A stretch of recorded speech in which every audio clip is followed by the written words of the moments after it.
In architecture, flushwork is the decorative combination on the same flat plane of flint and ashlar stone. If the stone projects from a flat flint wall, then the term is proudwork, as the stone stands proud, rather than being flush with the wall. Flushworked buildings belong to the perpendicular style of English Gothic architecture. It is characteristic of the external walls of medieval buildings, most of the survivors being churches, in parts of southern England and, especially East Anglia. Flushwork begins in the early 14th century, but the peak period was during the wool boom between about 1450 and the English Reformation of the 1520s, when church building virtually ceased and brick construction became more fashionable. The technique continued in occasional use, and saw a major revival in the 19th century, and is still sometimes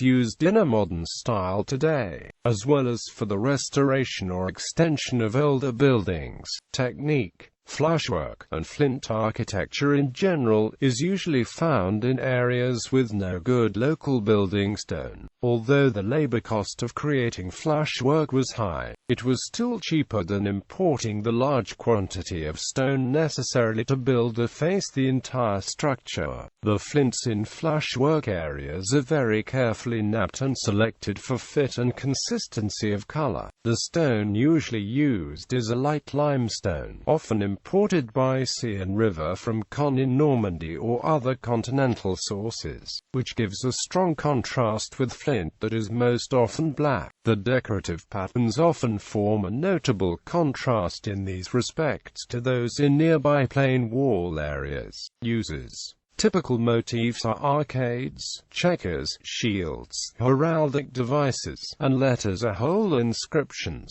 Many motifs are very similar to those achieved in carved or pierced stonework in other areas. As with carved stone decoration, it is most common to find friezes at the base or top of a wall, or a decorated parapet to the top of a tower. Few churches have flushwork all over the main body of the building. An exception is Holy Trinity Church, Long Melford. Porches added to an earlier church often contain showy flushwork, as at the church that is now Chelmsford Cathedral. Sometimes large areas are covered with checkerwork or diapering, where blocks of stone are alternated with panels of dressed flint in a checkerboard pattern. This style is a characteristic of Wiltshire architecture, both vernacular and ecclesiastical. Checkerwork is also found in East Anglia, such as on the Norwich Guildhall, the Chapel of St Nicholas in Gipping, or the Victorian St Mary Le Tower in Ipswich. Examples.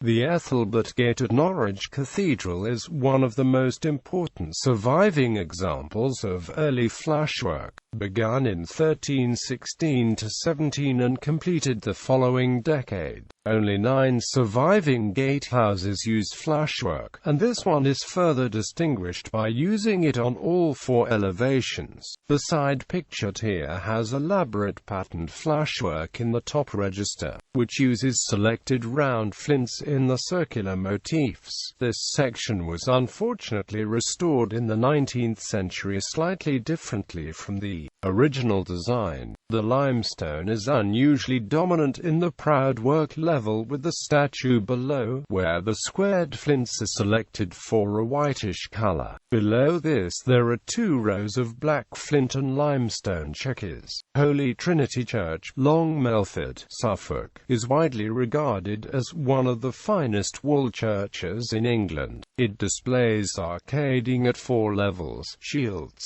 and a long inscription running below the crenellations. The inscription names the merchants who paid for the new church. The Church of Stratford St Mary also displays long inscriptions, invoking prayers for the church's patrons. According to Stephen Hart, there are over 500 English churches with some flushwork. Among the finest not mentioned above are St Edmund's Church in Southwold, the Church of St Mary in Woolpit, the Church church in Elsoham, and several in Norwich. The unique and odd east end of the church at Barsham, Suffolk, has a lattice pattern that continues from the window across the whole wall, although the date is highly uncertain. Gallery.